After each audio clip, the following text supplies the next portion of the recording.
Hi friends, welcome back to my channel. I am Navjot Kaur. हम कर रहे थे मार्क्सिज्म और फर्स्ट पार्ट ऑलरेडी अपलोडेड है मेरे चैनल पर। उसका आपको लिंक डिस्क्रिप्शन बॉक्स में मिल जाएगा, तो आप वो पहले वीडियो देख लीजिएगा जिन्होंने नहीं देखी है। तो वैसे आपको थोड़ा सा रिवाइज करवा दूँ, उसमें हमने मार्क्सिज्म के बारे में इंट्रो की थी पूरी कि मार्क्सिज्म है क्या। तो थोड़ा सा रिवाइज करते हैं उसको। मार्क्सिज्म क्या था कि वो वाले आइडियाज़, वो वाले प्रिंसिपल जिससे क्या है स्टेटलेस और क्लासलेस सोसाइटी बनाने की बात की थी। ठीक है, क्यों मार्क्सिज्म, ये जो आइडियाज़ इसमें क्या है बेसिकली कि लेबरर्स का क्या है एक्सप्लोटेशन होता था कैपिटलिस्ट के द्वारा। तो उनको था कार्ल मार्क्स को कि ऐसा नहीं होना चाहिए, सब इक्वल होने चाहिए, तो उसके रिलेटेड सब था ये। तो पूरा आपको अभी यहाँ पर तो दोबारा नहीं बता सकती हूँ, तो आप वो वीडियो देख लीजिएगा। तो आज हम कर रहे थे थ्योरी ऑफ डायलैक्टिक मटेरियलिज्म। ये हमने कर लिया था, एक बार दोबारा से ये करवा देती हूँ आपको। तो थ्योरीज ही करेंगे इसमें जो मेन है। तो स्टार्ट करते हैं। सो थ्योरी ऑफ डायलैक्टिक मटेरियलिज्म। एक बार ना मटेरियलिज्म वर्ड भूल जाओ, एक बार इसको हटा दो। पहले हम देखते हैं थ्योरी ऑफ डायलैक्टिक। डायलैक्टिक का मीनिंग होता है कॉम्प्लिकेटेड। ठीक है, जो सीधे वे से नहीं है, कॉम्प्लिकेटेड वे से है। ठीक है, सो कॉम्प्लिकेटेड मीन्स ये थ्योरी क्या कहती है कि जो सोशल डेवलपमेंट होती है वो क्या है, कॉम्प्लिकेटेड वे से होती है। ठीक है, ये इस थ्योरी में है मेन। अब इसमें दो इंसानों की बात आएगी। एक तो हमारे हीगल की बात करते हैं हम पहले। हीगल, अब हीगल कहते हैं कि जो सोशल डेवलपमेंट आएगी वो आएगी डायलैक्टिक वे से। ठीक है, कॉम्प्लिकेटेड वे से, नॉट डायरेक्टली। बट वो कहते हैं कि सोशल डेवलपमेंट किसकी वजह से होती है, आइडियाज़ की वजह से होती है। ठीक है, ये चीज़ थी। अब ये होगा हीगल का पॉइंट, पर हम कर रहे हैं मार्क्सिज्म, तो हम मार्क्स का पॉइंट देखेंगे, कार्ल मार्क्स का। अब आ गया materialism, theory of dialectic materialism. Karl Marx क्या कहते हैं, वो इतनी बात तो भी मानते हैं कि जो सोशल डेवलपमेंट है वो डायलैक्टिक वे से होगी, पर वो हीगल का पॉइंट, वो आइडियाज़ वाला नहीं मानते हैं। वो कहते हैं कि जो सोशल डेवलपमेंट है वो क्या है, नॉट बिकॉज ऑफ आइडियाज़, वो आइडियाज़ की वजह से नहीं है, बट किसकी वजह से है, मटीरियल की वजह से। मटीरियल मीन्स मनी की वजह से।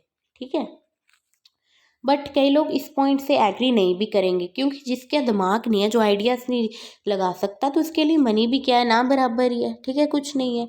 बट मार्क्स का यही विचार था। ठीक है, और इसमें हमने एंटीथेसिस, थीसिस, ये कुछ पढ़ा था, 3 स्टेजेस यानी पढ़ी थी।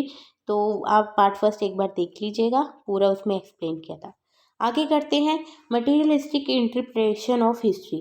तो इस थ्योरी में क्या है, मटीरियलिस्टिक की जगह इकोनॉमिक भी आ सकता है, वही सेम चीज़ है। ठीक है, अब कार्ल मार्क्स ने ये भी थ्योरी दी।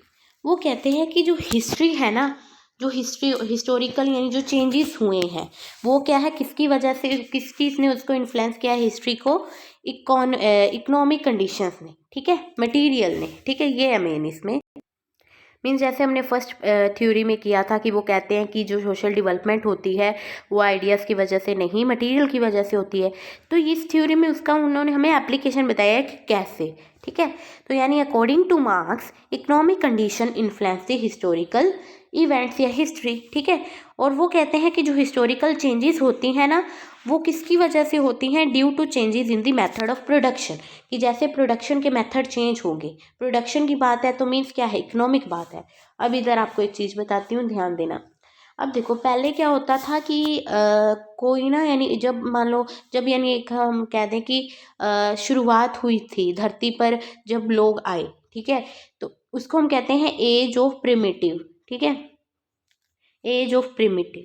उसमें क्या था, लोगों को इतनी जानकारी नहीं थी, कुछ नहीं थी, सेंस ऑफ प्रॉपर्टी भी नहीं थी। ठीक है, मीन्स तब क्या थे, तब सब इक्वल थे। बट जैसे जैसे sense of property, economic sense I लोगों में, ठीक है, मीन्स इकोनॉमिक चीज़ आ गई लोगों में, तो वैसे वैसे क्या है, चेंजेस आने लगे, और उसने क्या हिस्ट्री पर इन्फ्लुएंस किया। अब ये एज ऑफ प्रिमिटिव में क्या था, नो सेंस ऑफ हमारी प्रॉपर्टी, मीन्स इकोनॉमिक वे से कुछ कोई सोचता ही नहीं था। उसके बाद आ गई एज ऑफ स्लेवरी। उसमें क्या था, एक मास्टर होता था, एक स्लेव होता था। अब ये कैसे पता चलता था, ये कैसे आई, क्योंकि जो मास्टर होता था वो अमीर होता था, उसके पास ज़्यादा लैंड का पीस होता था, और जो स्लेव होता था वो उसका मीन्स गुलाम होता था। ठीक है, तो यहाँ से हमें पता चल रहा है कि जो हिस्ट्री है ना उस पर भी क्या है, इकोनॉमिक चीज़ों का इन्फ्लुएंस है।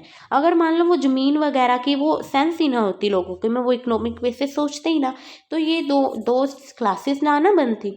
तो ये चीज़ है। अब एज ऑफ स्लेवरी के बाद हमारे पास आता है फिर एज ऑफ फ्यूडलिज्म, जिसमें क्या एक जागीरदार होता है, एक फार्मर होता है।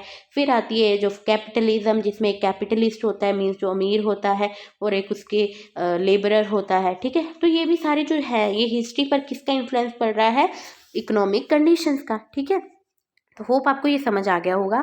इसमें हम और भी ये भी लिख सकते हैं कि changes in the method of production bring changes in the social relation also. ठीक है, तो होप आपको ये समझ आ गया होगा। तो अगर कोई डाउट हो तो कमेंट कर दीजिएगा। थर्ड देखते हैं हम, थ्योरी है, theory of surplus value. Yes, अब सरप्लस वैल्यू क्या होता है, पहले तो हमें ये समझना होगा। सरप्लस वैल्यू को हम कह देते हैं मार्क्स के अकॉर्डिंग क्या था, जो अनपेड लेबर थी, अनपेड लेबर मीन्स जो लेबर को पे नहीं किया गया वो वाली चीज। ठीक है, अकॉर्डिंग टू मार्क्स ये था। अब क्या मार्क्स के अकॉर्डिंग क्या था कि मान लो एक बार आपको एग्जांपल देती हूँ। मान लो एक ना टेबल है फैक्ट्री में, वो उसको बनाया गया है। ठीक है, फैक्ट्री में एक टेबल को बनाया गया है और बेचा गया है वो मार्केट में 600 का। ठीक है, बट लेबरर को उसका मिल रहा है ओनली 200। देखिए दोबारा से एग्जांपल, एक टेबल है वो बनाया गया फैक्ट्री में। ठीक है, उसको मार्केट में जाकर बेचा गया 600 का, बट जिस लेबरर ने उसको बनाया है उसको सिर्फ मिल रहा है 200 रुपीज़। ठीक है, सो जो बाकी जो 400 है, 600 में से 200 माइनस कर दो 400, जो 400 है वो क्या है, हमारी सरप्लस वैल्यू। अब जो कार्ल मार्क्स है ना वो क्या कहते हैं कि जो ये सरप्लस वैल्यू भी है ना, ये भी किसको दी जानी चाहिए, लेबरर को, जिसने उसको बनाया है। मीन्स इस वजह से हम सरप्लस वैल्यू को क्या कह सकते हैं कि सरप्लस वैल्यू क्या होती है, एक बार वो देखिए आप, कि जो वैल्यू ऑफ प्रोडक्ट, जितनी की कोई चीज़ है, value of product and wages of labourer, ways of labourer, उसमें जो डिफरेंस है मीन्स जितने का कोई प्रोडक्ट है बट जितना उसमें से लेबरर को दिया गया जिसने उसको बनाया, उसमें जो डिफरेंस है, जो फ़र्क है, वो होती है हमारी सरप्लस वैल्यू। अब अकॉर्डिंग टू कार्ल मार्क्स क्या था, this surplus value should be given to the labourer या फिर वर्कर। ठीक है, जिसने बनाया उसको देनी चाहिए, not to the capitalist. But in reality क्या होता है कि जो मुनाफा होता है वो किसको दिया जाता है, जो कैपिटलिस्ट होता है, जो उस फैक्ट्री का ओनर होता है। ठीक है, तो कार्ल मार्क्स कहते हैं कि इसकी वजह से क्या है कि जो पुअर और रिच क्लास में जो डिफरेंसेस हैं वो डे बाय डे बढ़ते जा रहे हैं।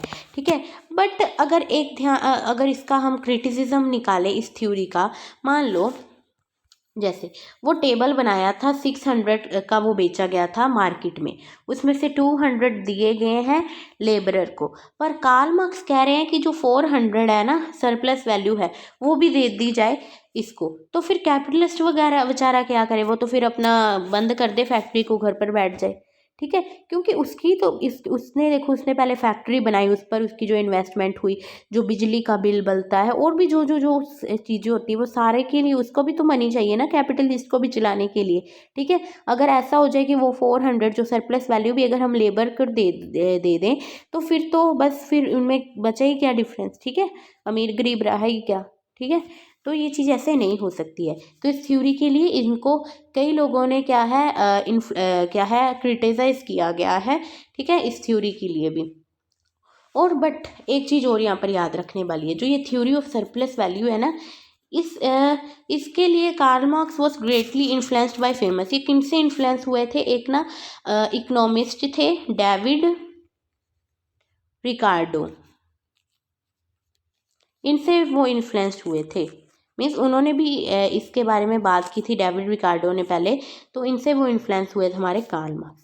ठीक है, अब मीन्स अगर हम इस थ्योरी के टोटल रैप अप करें तो क्या हमें पता चलता है कि अकॉर्डिंग टू कार्ल मार्क्स जो ह्यूमन लेबर है वही ही है मेन चीज़ इकोनॉमिक वैल्यू को जनरेट करने वाली, बाकी सारी चीज़ें क्या है, ऐसे फालतू ही हैं। तो इसलिए क्या सारी जो सरप्लस वैल्यू है वो भी किसके पास जानी चाहिए, लेबरर के पास।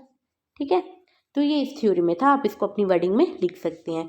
तो अब आपको ये समझ आ गया होगा। सो अगर कोई डाउट हो तो कमेंट कर दीजिएगा। नेक्स्ट देखते हैं डॉक्ट्राइन ऑफ क्लास स्ट्रगल। ये सबसे ईजी मुझे लगती है। सो अब क्लास स्ट्रगल में वो क्या कहते हैं। अब देखो ये पहले ना मैंने आपको पीछे पॉइंट बताया था, एक होती थी एज ऑफ प्रिमिटिव। थोड़ा मैं शॉर्ट फॉर्म में लिखूंगी क्योंकि इधर मेरे से सही तरह से लिखा नहीं जाता है। एज ऑफ प्रिमिटिव, उसमें क्या था, इक्वालिटी थी, कोई सेंस नहीं थी प्रॉपर्टी की। क्यों? क्योंकि तब नए नए लोग आए थे, तब कोई ज़मीन वगैरह ऐसा नहीं था कुछ। एज ऑफ प्रिमिटिव, इसमें क्या था, इक्वालिटी थी लोगों में। ठीक है, ये फर्स्ट एज हो गई। नेक्स्ट आई हमारे पास फिर कौन सी, एज ऑफ स्लेवरी। ठीक है, सेकंड नंबर में आती है एज ऑफ स्लेवरी। ओहो, एज ऑफ स्लेवरी सिंपल लिखती हूँ मैं। इसमें क्या था, एक होता था मास्टर, एक होता था स्लेव। ठीक है, उसके बाद थर्ड आई हमारे पास age of feudalism. Age of feudalism. इसमें क्या था, एक जागीरदार होता था जिसको हम फ्यूडल लॉर्ड भी कह देते हैं, जागीरदार, और एक होता था फार्मर। ठीक है, फिर फोर्थ नंबर पर जो फिलहाल अभी चल रहा है, एज ऑफ कैपिटलिज्म, जिसमें क्या होता है कि एक कैपिटलिस्ट होता है, ठीक है, और एक लेबरर होता है। अब इसमें क्या है, ये आपको मैंने चारों एज बता दी। अब एक बार देखिए ध्यान से, इन सभी स्टेजेस में, इन सभी में क्या होते हैं, इन सभी एजेस में, कि जो फर्स्ट वाला है, ठीक है, जैसे फर्स्ट वाला कौन कौन है, एक बार देखिए, जैसे जो मास्टर है, ठीक है, और फिर नेक्स्ट स्टेज में जागीरदार है, नेक्स्ट में फिर वो कैपिटलिस्ट है। ये क्या है, जो सेकंड वाला है, सेकंड वाले कौन कौन से, मास्टर का है स्लेव, जागीरदार का है फार्मर, एंड कैपिटलिस्ट का है लेबरर। जो ये फर्स्ट वाला है ना, ये सभी में क्या होगा, थोड़ा अमीर होगा। ठीक है, अमीर होगा मीन्स इसके पास सारे रिसोर्सेज होंगे। ये हैव्स वाले में आएगा अकॉर्डिंग टू मार्क्स, ये हैव्स वाला है। बट इनके पास, ये गरीब हैं, ये इनको कहा जाता है हैव नोट्स। ठीक है, हैव नोट्स। तो ये जो फर्स्ट वाले हैव्स वाले हैं, वो सेकंड वालों को क्या कर रहे हैं, एक्सप्लॉइट करते हैं। ठीक है, एक्सप्लॉइट करते हैं, और इनमें क्या है, क्लास स्ट्रगल हमेशा चलती रहती है। ठीक है, ये चीज़ है, इसमें क्लास स्ट्रगल इनसे में चलती रहती है। मीन्स अकॉर्डिंग टू मार्क्स, अगर हम कैसे लिखेंगे, इसमें यही लिखेंगे, पहले तो ये चीज़ें बना देंगे, age of primitive, age of slavery वगैरह, फिर ये चीज़, फिर आगे हम ये लिख सकते हैं कि सोसाइटी के ट्यू म्यूचुअली ऑपोजिट क्लासेस में डिवाइड है, एक ये वाली होगी, एक ये वाली होगी। ठीक है, दोनों ऑपोजिट क्लासेस में डिवाइड है सोसाइटी। एक क्लास क्या है, जो एक्सप्लॉइट करती है, and other class is exploited, जिसको एक्सप्लॉइट किया जाता है। जैसे, और जिसके पास राइट होता है मीन्स ऑफ प्रोडक्शन पर, मीन्स जिसके पास रिसोर्सेज हैं, ठीक है, उसके पास राइट है फिर हर एक चीज़ की प्रोडक्शन पर, उसको हम कह देते हैं मास्टर क्लास, और दूसरी को स्लेव क्लास। वैसे जागीर एंड फार्मर। ठीक है, तो ये इनमें क्या चलती रहती है, class struggle. So the class struggle will and when laborer destroy the capital through revolution and establish their own rule। तो मार्क्स क्या कहते हैं, इनमें वैसे तो क्लास स्ट्रगल चलता रहेगा, पर ये क्लास स्ट्रगल इनमें जो चलता रहेगा वो कब खत्म होगा, जब जो सेकंड क्लास है, जो सेकंड वाली क्लास है, कौन सी क्लास, जिनके हैव नोट्स जिनको हम कहते हैं, जब जो सेकंड वाली क्लास है वो क्या करेगी, फर्स्ट वालों को ख़त्म कर देंगी। कैसे ख़त्म करेंगी कैपिटलिस्ट को, थ्रू रेवोल्यूशन। ठीक है, थ्रू रेवोल्यूशन जब उनको ख़त्म कर देंगी ये हैव नोट्स वाली क्लास, तो फिर क्या होगा, वो अपना रूल बना लेंगे एक बड़े। ठीक है, थोड़े समय के लिए, वो परमानेंट नहीं होगा, वो क्या है, टेम्परेरी समय के लिए वो अपना एक बार रूल अब बना लेंगे, जिसको क्या टर्म दी गई है, dictatorship of proletariat, dictatorship of proletariat. ठीक है, प्रोलिटेरिएट जो भी है, ये किसको कहा गया है, ये लेबर क्लास को कहा गया है। ठीक है, हैव नोट्स को। ठीक है, तो वो कहते हैं क्लास स्ट्रगल जब खत्म हो जाएगी, जब क्लास स्ट्रगल तब खत्म होगी जब ये हैव नोट्स वाले हैं, जो प्रोलिटेरिएट, जो लेबरर हैं, ये वो कैपिटलिस्ट को क्या है, ख़त्म कर देंगे थ्रू रेवोल्यूशन, और अपना रूल ये बना लेंगे। ठीक है, पर जो ये है डिक्टेटरशिप इनकी, वो भी क्या है, थोड़े समय की रहेगी, और उसके बाद क्या है, फिर स्टेटलेस और क्लासलेस सोसाइटी बन जाएगी। तो ये चीज़ है इसमें। होप आपको ये सारा समझ आ गया होगा। तो डाउट हो तो बता दीजिएगा। नेक्स्ट देखते हैं, self destruction of capitalism. Self destruction means खुद ही डिस्ट्रक्शन कर लेनी कैपिटलिज्म ने अपनी। अब कैसे ये होगा, अब वो क्या कहते हैं कि प्राइवेट प्रॉपर्टी की वजह से, क्योंकि प्राइवेट प्रॉपर्टी की बात है इधर, तो उसकी वजह से और ओपन कंपटीशन की वजह से जो क्या है, रिच लोग हैं, जो रिच लोग हैं वो और वो रिच होते जाते हैं, जो पुअर लोग हैं वो और गरीब हो जाते हैं। ठीक है, means richer grow richer and poor become poorer. ठीक है, तो इसमें क्या है, अब एक चीज़ देखी जाए, अमीर एक होता है कि मान लो जिसके पास ना बहुत ज़्यादा मनी है, एक है थोड़ी सी कम वाला, फिर उससे थोड़ी कम वाला, मीन्स इनमें भी अलग अलग क्लासेस हैं। तो मीन्स क्या है, फिर जो कैपिटलिस्ट क्लास है उसमें भी कंपटीशन होगा कि मान लो एक बंदे की 2 फैक्ट्रीज हैं, एक कैपिटलिस्ट की 2 फैक्ट्रीज हैं, एक की 10 है, एक की 1 है, एक की 8 है। मीन्स इनमें भी तो कैपिटलिस्ट क्लास के खुद विद इन भी उनमें कंपटीशन चलता है। ठीक है, अगर जो ज़्यादा पावरफुल कैपिटलिस्ट है वो छोटे छोटे कैपिटलिस्ट को ख़त्म कर देगा। फॉर एग्जाम्पल, मान लो एक बंदे के पास 10 फैक्ट्रीज हैं, कैपिटलिस्ट हैं, ठीक है, सारे कैपिटलिस्ट। एक के पास 9 फैक्ट्रीज हैं, एक के पास 2 फैक्ट्रीज हैं। ठीक है, एक बार अपना 9 वाले को छोड़ो, ये एक यही ले लो, एक के पास 10 है, एक के पास 2 है। अब जो ये बड़ा कैपिटलिस्ट है, ये अगर ये छोटे का काम बिगाड़ दे, ठीक है, इसको डिस्ट्रॉय कर दे, तो जो ये वाला है, ये अपनी जो पोजीशन है, कौन सी पोजीशन, कैपिटलिस्ट वाली पोजीशन, ये क्या कर देगा, लूज कर देगा, क्योंकि ये कैपिटलिस्ट फिर रहा ही नहीं। अगर इसकी पावर ने इसको ख़त्म कर दिया, तो फिर जो ये है, ये क्या कौन सी क्लास ज्वाइन कर लेगा, ये भी एक लेबर क्लास ज्वाइन कर लेगा। ठीक है, छोटा कैपिटलिस्ट। ठीक है, इसकी वजह से क्या है, फिर ध्यान दीजिएगा, इसकी वजह से क्या होगा, जो कैपिटलिस्ट की गिनती है वो कम होती जाएंगी और जो लेबर क्लास की गिनती है वो होती जाएंगी, बढ़ती जाएंगी। ठीक है, अब मान लो कोई लोग थोड़े हैं, अब ज़्यादा लोगों का, मान लो एक ना 2 बंदे हैं और एक और है 10 बंदे। अब 10 बंदों को ईजी होगा 2 बंदों को हराना। ठीक है, तो वही वह कहते हैं, तो फिर इसलिए फिर क्या होगा, जो लेबर क्लास होगी ना उसको ईजी होगा कैपिटलिस्ट क्लास को ख़त्म करना। तो इसकी वजह से क्या है कि हम कह सकते हैं कि सेल्फ डिस्ट्रक्शन ही हो रही है कैपिटलिज्म क्लास की। ठीक है, खुद हो जाएगी ऐसे। ठीक है, तो इसको अगर मैं दोबारा से अगर अब सिर्फ बोलूँगी, ध्यान देना मेरे वर्ड्स पर, कि due to private property and open competition, the richer grow richer and the poor become poorer. So there is also competition between the capitalist class. So if the more powerful capitalists destroy the small capitalists, so then small capitalists will lose their position of capitalist, so they will join the labor class. So in this way जो capitalist will decrease and laborer will increase. Okay, and it will become easier for labor class to eliminate or to destroy the capitalist class. So by this way the self destruction of capitalism will take place. ठीक है, तो ये उन्होंने सोचा ऐसा। ठीक है, किन्होंने, Karl Marx ने। तो होप आपको ये समझ आ गया होगा। नेक्स्ट है रेवोल्यूशन एंड डिक्टेटरशिप ऑफ प्रोलेटरिएट। तो ये मैंने आपको पहले भी पीछे बताया है कि जब देखो एक ऐसा समय आएगा जब क्या, जो प्रोलेटरिएट है, हमारी जो लेबर क्लास है, इनका रूल इस्टेब्लिश होगा। तो अब इसमें वो क्या है कि जब नंबर ऑफ लेबरर जो बड़े, क्योंकि लेबरर्स का नंबर ज़्यादा हो गया ना, पिछली इसकी वजह से लेबरर्स ज़्यादा हो गए हैं। So number of labourers work together in factories.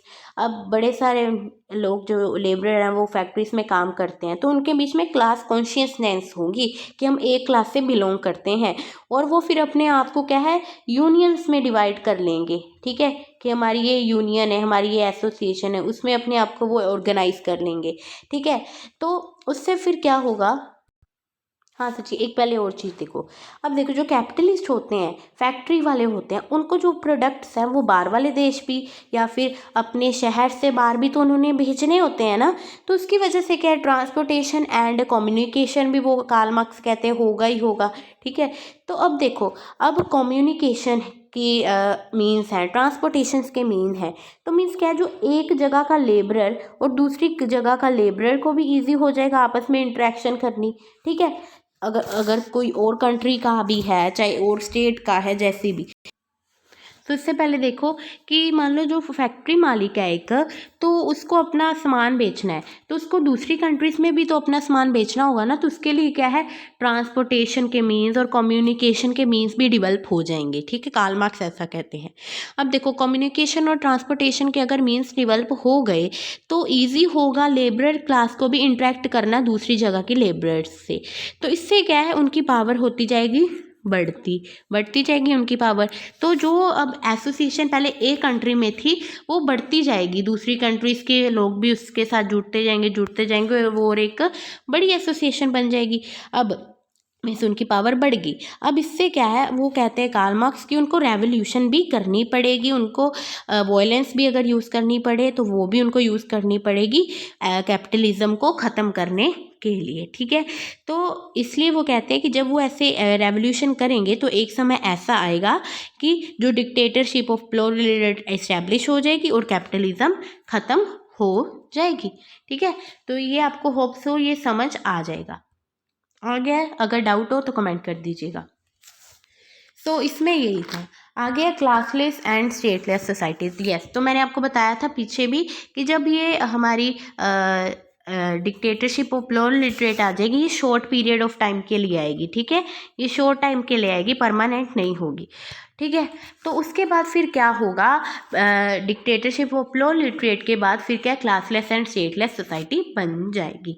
इस सोसाइटी में अब होता क्या है कि हर एक तरह का डिस्क्रिमिनेशन एंड हो जाएगा। मीन्स सारे क्या होंगे, इक्वल होंगे, इक्वालिटी होगी सोसाइटी में, कोई अमीर नहीं होगा, कोई गरीब नहीं होगा। ठीक है, हर एक एवरीवन वी आर लेबरर, हर एक क्या होंगे, लेबरर होंगे। अब लेबरर कौन होते हैं, जो काम करते हैं पैसा कमाने के लिए। मीन्स हर एक को क्या है, वर्क करना पड़ेगा। Everyone will surely get all the necessary goods needed for their life. हर एक जो काम करेगा उसको हर एक उनकी जो उनको ज़रूरत है जिन चीज़ों की वो उनको मिलेगी। और सोसाइटी में क्या है, फिर कोऑपरेशन रहेगा, लव रहेगा। ठीक है, जो नहीं काम कर सकते लाइक जो हैंडीकैप होते हैं उनकी हेल्प की जाएगी। तो ऐसी सोसाइटी कार्ल मार्क्स के अकॉर्डिंग बन जाएंगी। ठीक है, अच्छी है वैसे ये सोसाइटी। ठीक है, इसको हम कम्युनिस्ट सोसाइटी का भी नेम देते हैं, कम्युनिस्ट सोसाइटी का भी इसी को ही हम नेम देते हैं। ठीक है, कम्युनिस्ट सोसाइटी मीन्स इसमें क्लास फ्री सोसाइटी होगी, इक्वालिटी होगी, मेन जो लिख लीजिएगा। रिच और पुअर में कोई डिफरेंस नहीं रह जाएगा, एक ही पार्टी होगी। यस, ये बड़ी इंपॉर्टेंट चीज़ है, वन पार्टी होगी इनमें। ठीक है, कम्युनिस्ट पार्टी, कोई स्टेट नहीं रह जाएगी। ठीक है, तो अब आपको ये समझ आ गया होगा। तो ये सब हो गया है, तो आपको होप ये सारा समझ आ गया होगा। एक चीज़ और नोटिस कर लीजिएगा, जो कम्युनिस्ट पार्टी होगी ना उधर, जो वन पार्टी होगी वो बहुत पावरफुल होगी। ठीक है, बड़ी वो पावरफुल होगी। क्यों? क्योंकि एक ही पार्टी होगी तो उनको मीन्स इतना होगा ही नहीं कि कोई और हमारी जगह ले लेगा। वो पावरफुल होगी वो पार्टी। ठीक है, सभी को उनके रूल मानने पड़ेंगे। एंड जो सारा एडमिनिस्ट्रेशन होगा वो भी सारा इसी कम्युनिस्ट पार्टी के अंडर ही काम करेगा। ठीक है, तो होप आपको ये सारा समझ लग गया होगा। ठीक है, अब एक चीज़ और आप यहाँ पर नोट कर लीजिएगा, ये इस स्लाइड में नहीं है, कि जो अकॉर्डिंग टू मार्क्स था वो क्या कहते थे कि जो फ्रीडम है ना लोगों की, वो लोगों की फ्रीडम के तो अगेंस्ट थे। पर वो क्या कहते थे कि फ्रीडम अगर आपको चाहिए तो वो फ्रीडम को क्या मानते थे, फ्रीडम फ्रॉम एक्सप्लॉयटेशन को वो मानते थे। लोगों की फ्रीडम को नहीं वो कुछ मानते थे, वो क्या मानते थे, फ्रीडम फ्रॉम एक्सप्लॉयटेशन, एक्सप्लॉयटेशन के विरुद्ध जो फ्रीडम हमें चाहिए। ठीक है, एक्सप्लॉयटेशन से हमें फ्री होना है, वो ये इस टाइप की फ्रीडम को वो मानते थे। मीन्स वो लिबरलिज्म के तो अगेंस्ट ही थे, ये हम सीधा यहाँ पर ऑब्जर्व कर सकते हैं। ठीक है, होप आपको ये सारा समझ आ गया होगा। तो अगर कोई डाउट हो तो बता दीजिएगा, हमारा चैप्टर यहाँ पर ये पूरा कंप्लीट होता है। So thank you for watching, and for more videos subscribe my channel and share it with your friends. Thank you.